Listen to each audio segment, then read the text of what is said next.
Hello, welcome back.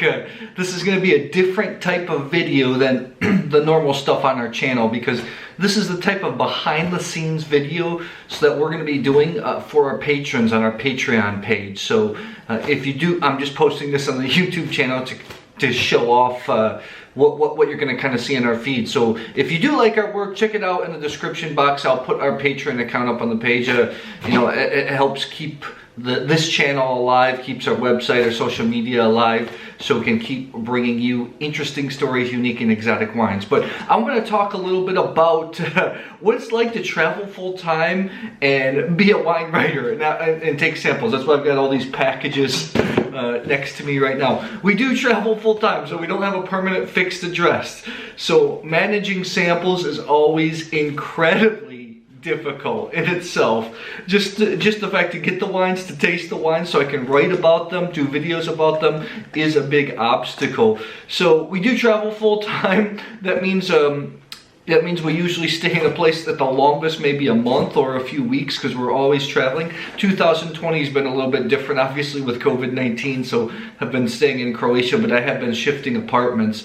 And it's so funny because when dealing with producers, you know, they have stuff to do too, and sometimes they want to send wines to me, or sometimes I solicit and I engage producers that I think are high quality wines that I want to show off to you, so recommend to you. I reach out to them, and when dealing with samples, I always have to project where I'm going to be.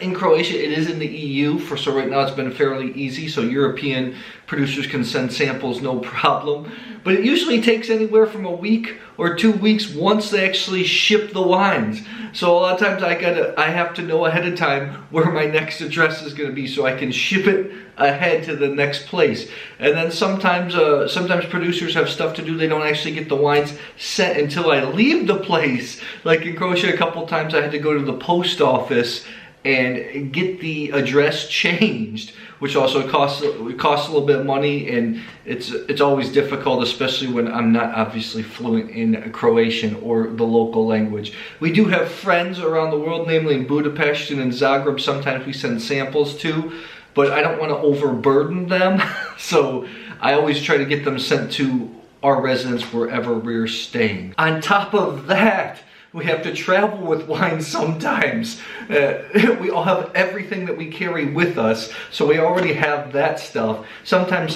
samples or wines get to us right as we're about to leave a place, so we have to carry. We've done it for a variety of ways. We've taken train, bus, a rental car. Sometimes friends take us, and sometimes we have to pack plenty of boxes and samples to carry along with us, which is not always the easiest thing. One example I remember, we did a 2-week trip through Slovakia, and at the end, somebody took us to our next location and brought all the wines. I think we had 60 samples we had to go through, carrying that along with all the stuff that we, all our personal belongings.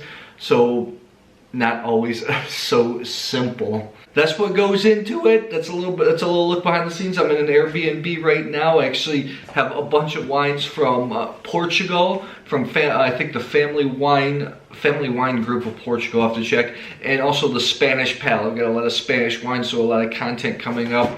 Got a lot of stuff on Chateauneuf de Pop, Croatian wine. Other good stuff in the works. So I hope you're safe during this time. I hope you like this inside look, and I will see you guys soon. If you like what you see, check out our Patreon page, back us, support us, join the community. There's gonna be live forums, chats, access to us, more insider videos like this, and I will see you soon.